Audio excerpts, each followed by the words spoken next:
예, 문재인 대통령과 북한 김정은 위원장의 판문점 회담 준비를 총괄할 남북 정상회담 준비위원회가 오늘부터 본격 업무에 돌입했습니다.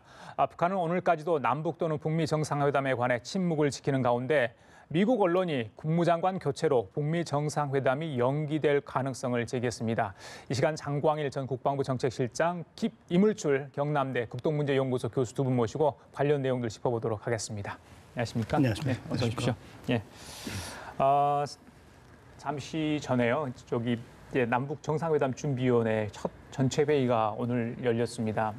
어제 이제 뭐 인적 구성들이 발표되고 소식도 이제 어떻게 꾸려졌다는 걸 이제 국민들한테 공표를 했는데, 과거 2000년과 2007년에 있었던 남북 정상회담 준비 상황하고 어떻게 좀 다르는지, 또 조직 구성이 뭐 어느 정도 규모였는지 그걸 좀 궁금한데, 임 교수님 혹시 설명해 줄 수 있으신가요? 예, 일단 이제 2000년 그 1차 정상회담, 예. 그리고 2007년 2차 정상회담은 사실 이제 긴 그 남북 간의 어떤 그 대치, 그 갈등 국면에서 역사상 처음으로 이제 정상회담이 열리고, 또 1차 정상회담을 좀 더 구체적으로 뒷받침하기 위해서 이제 노무현 정부 때 2차 정상회담이 열렸죠.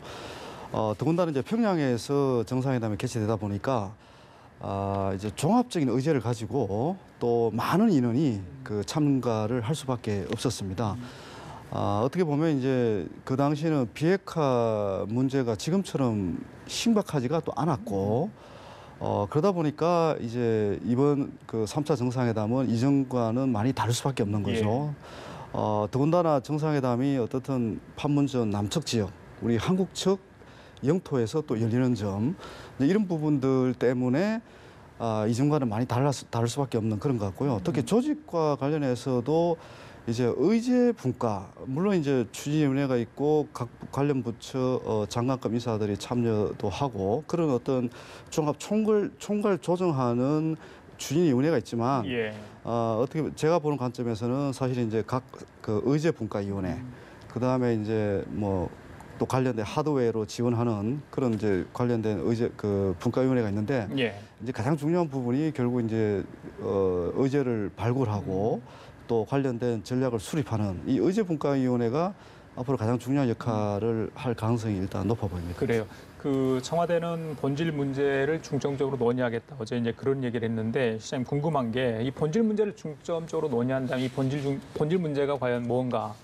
그게 방점이 찍히잖아요, 물음표가. 그러면 비핵화가 분명히 맞을 것 같다. 그런데 어제 이제 인적 구성을 보면 외교부의 북핵 라인이 빠져 있거든요. 한반도 평화교섭본부 뭐 관련자들이 이제 전혀 들어가 있지 않은 상황입니다. 그 부분 어떻게 저희들이 봐야 되는 건가요? 외교부의 북핵 라인이 빠졌다고는 하지만은 제가 볼 때 이제 강경화 장관이 들어가기 때문에 사실상은 뭐 큰 틀에서는 어떻게 보면은 그 NSC 상임위원회를 조금 정편한 듯한 느낌을 저는 갖고, 지금 뭐 임 교수님 자세히 설명했습니다만, 비핵화라는 큰 틀에 맞춰서 목적에 부합되게끔 조직을 제가 볼 때 아주 그 실용적으로 잘 꾸미지 않았나. 물론 이제 아직까지는 뭐 이제 시작이기 때문에 조금 두고 봐야 되겠습니다만은, 하여간 그 민첩하게 의사결정을 하고 또 정상회담을 지원할 수 있게끔 적절하게 저는 뭐 잘 편성이 됐다고 보고, 또 이것이 되면은 필요할 경우에 따라서는 뭐 방금 말씀하신 북핵 기획팀이라든지 또는 지금 빠져 있는 뭐 일부의 경제팀 같은 것은 이제 이번에 첫 회담이기 때문에 회담이 진행됨에 따라서 추가적으로 융통성 있게 그건 아마 제가 볼 때는 해나갈 수 있다. 그런 점에서 우선 조직은 뭐 비대화한 것보다는 슬림한 조직으로서 회담 목적에 비교적 부합되게끔 인원 편성과 조직이 만들어지지 않았나, 이런 평가를 하고 싶습니다. 그래요. 뭐 첫 술에 배부르겠습니까? 뭐 그런데 이제 의제들 또 워낙 그 오랜만에 만나고 만남 자체가 너무 어렵게 성사됐기 때문에 의제들이 어떻게 다뤄질 건가, 또 일괄적으로 정말 다음번에 뭔가 중요한 것들이 큰 틀에서 타결될 것인가, 많은 이야기가 나옵니다. 그 부분은 이제 일정하고도 관련이 돼 있다고 제가 들었거든요. 과거에는 한 2박 3일 일정으로 했지만 이번에는 아마 청와대 쪽에서 하루 정도를 생각하고 있는 것 같아요. 그 의제와 일정, 하루라는 어떤 기간, 어떻게 좀 상관관계를 설명할 수 있을까요? 사실 이제 이번에 그 추진되는 남북 정상회담은 뭐 방금도 말씀드렸지만 이전하고 많은 차이가 있는 것 같습니다.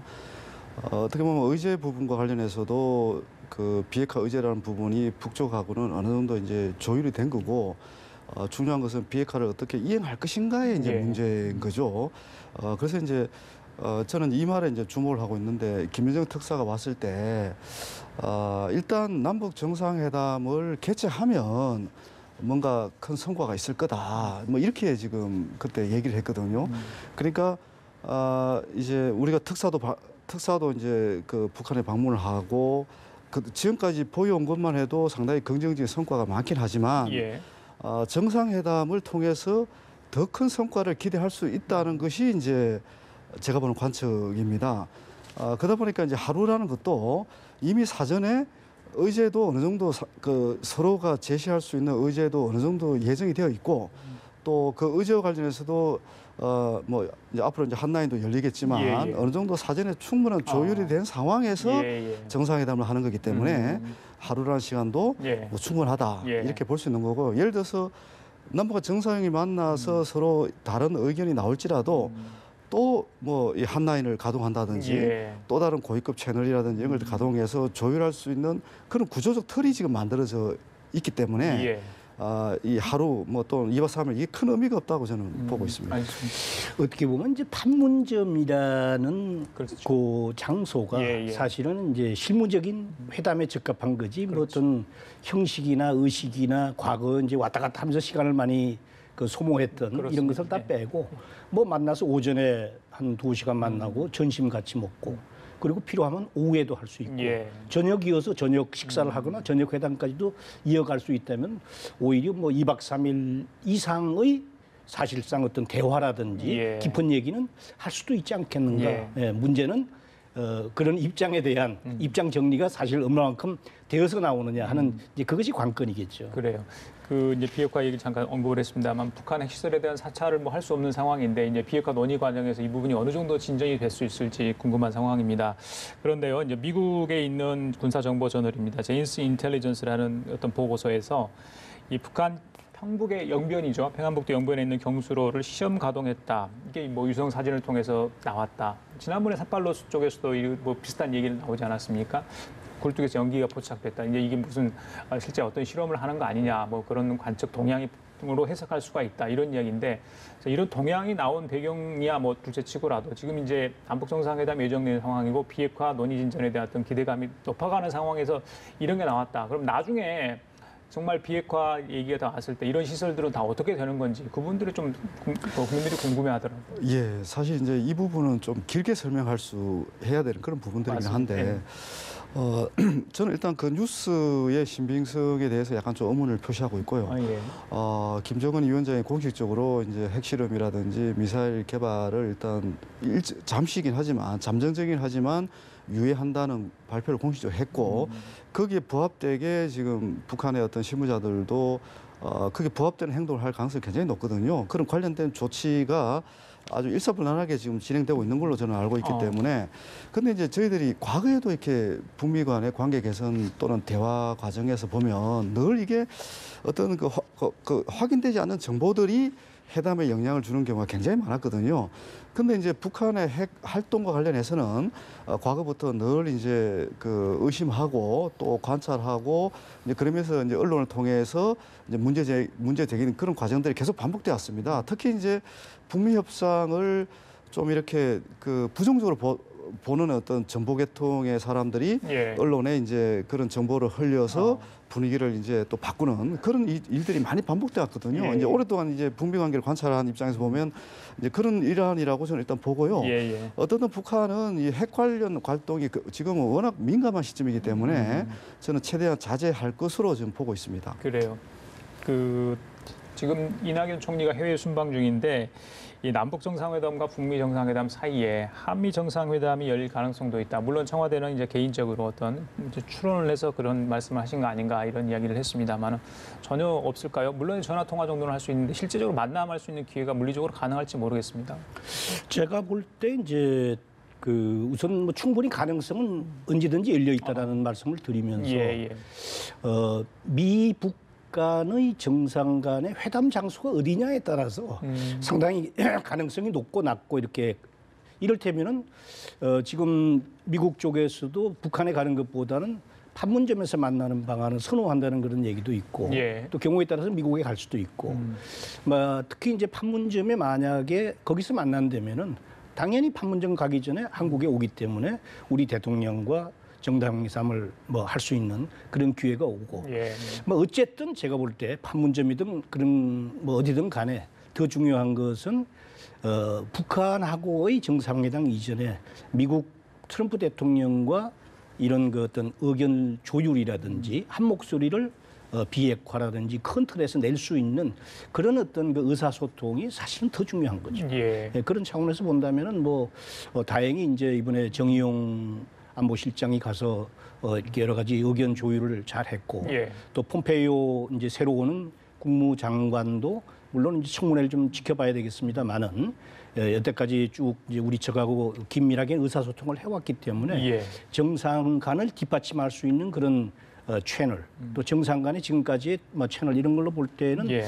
아마 잘 되지 않겠는가 또 그것이 대단히 중요하다 예. 그런 말씀을 드립니다. 뭐 폼페이오 국무장관 얘기를 해서 저희들이 좀 여쭤봐야 될 게 있는데 의제의 큰 틀, 그러니까 어떻게 이제 큰 윤곽을 잡아서 세부적으로 이제 하나하나의 키워드를 잡아서 이제 할 건가 그 부분이고 그거를 위한 또 실무 고위급 회담을 언제 좀 만나서 할 건가 뭐 시간이 많다고 볼 수는 없을 것 같은데 어떻게 보셨습니까 내용? 뭐 한 달이면은 사실은 그렇게 시간이 많은 건 아니죠. 시간이 많은 건 아니기 때문에 이제 지금부터는 조금 더 속도감 있게 준비를 해나갈 걸로 봅니다. 단지 제가 여기서 이제 두 가지를 좀 지적하고 싶은 것은 임 실장 방금 말씀하신 대로 이제 이 한반도 문제의 근본적 해결의 전기가 돼야 되겠다. 원칙은 저는 동의는 합니다만은 이 근본적 해결이라는 것이 역시 비핵화 문제인데 뭐 언론에도 나왔습니다만은 이번 한 번의 회담으로서 마치 이 여태까지의 문제가 일괄 해결된다든지 또는 그 알렉산더 대왕이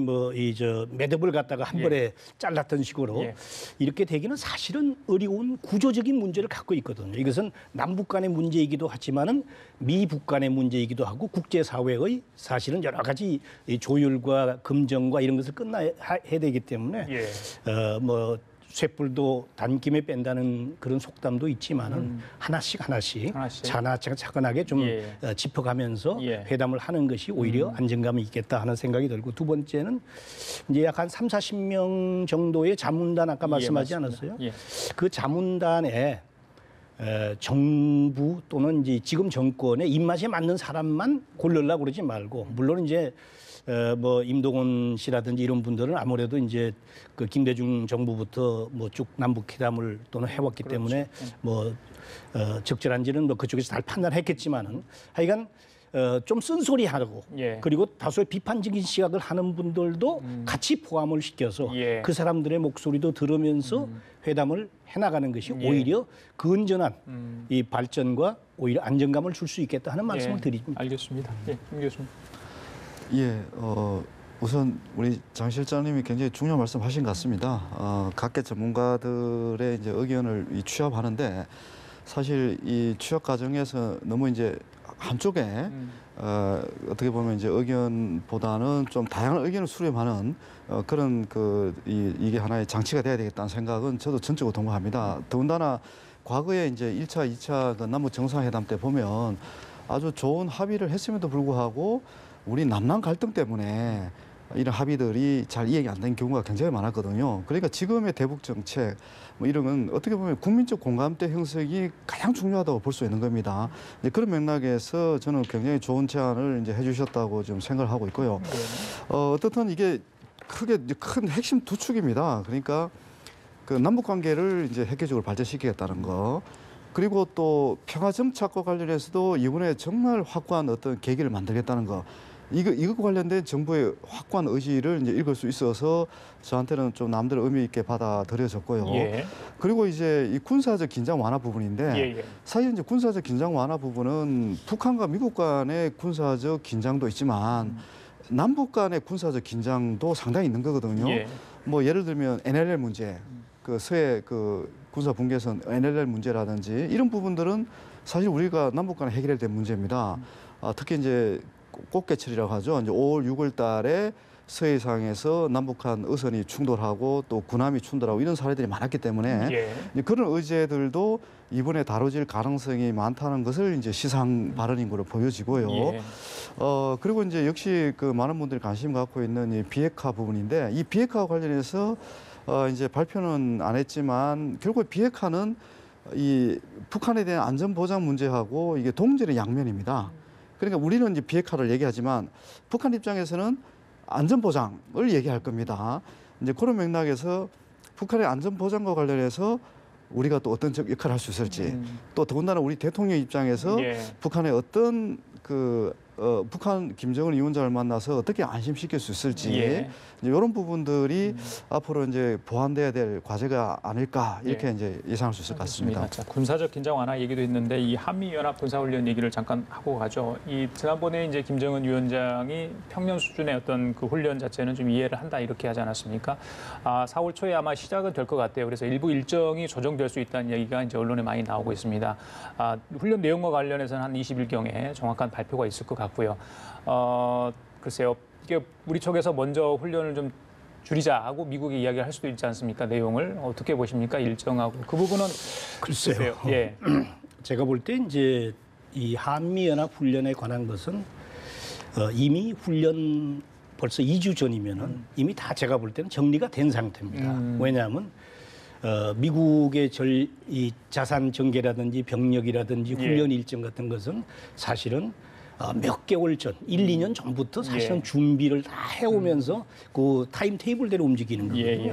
그렇기 때문에 비록 이제 원래 계획됐던 당초의 일정으로부터 한 2달 정도 평창 올림픽으로 해서 연기가 됐습니다만은 연기가 된 이후에 한미 군 당국은 아마 제가 볼 때 긴밀한 협의를 통해서 4월 1일부터 훈련이 시작되면은 어떻게 간다라고 하는 이런 일정들은 다 조율이 된 걸로 저는 알고 있고 그런 차원에서 정상회담에 무관하게 한미연합 훈련은 계획대로 진행이 되는 것이 바람직하고 특히 이제 뭐 전략 자산이라든지 그 뭐 이런 것들이 전개가 된다고 하더라도 설령 그것을 뭐 어떤 장비는 오라가라 라고 얘기하는 것보다는 그것을 사실은 보도를 갖다가 적절한 선에서 놓기로 하면은 됩니다. 그런데 그런 차원에서 제가 볼 때 오히려 정상회담이 순조롭고 미국 정상회담, 남북 간의 이런 회담을 앞두고 훈련에 대해서 너무 과도하게 또는 민감하게 이렇게 하는 것이 오히려 그것을 방해할 수 있다는 점에서